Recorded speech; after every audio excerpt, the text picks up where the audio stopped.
Hey guys, today I'm going to tell you how to set a fingerprint unlock on Vivo Y04.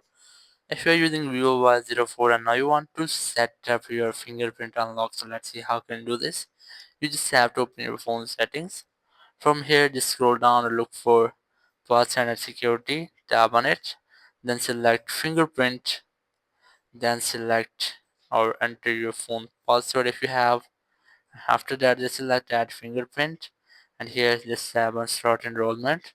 From here, you just have to place your fingerprint on your fingerprint sensor. So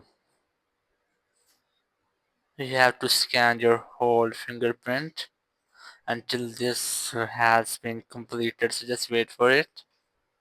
And after the process, you just have to select done, and then you have to make sure that these two settings are on, which is unlock.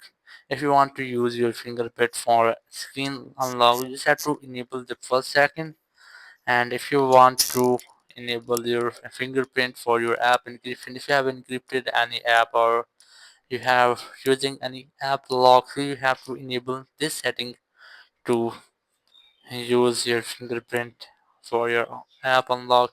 So that's how you can easily set up your fingerprint unlock on your phone. Thank you very much for watching the video. Until the next video, bye bye.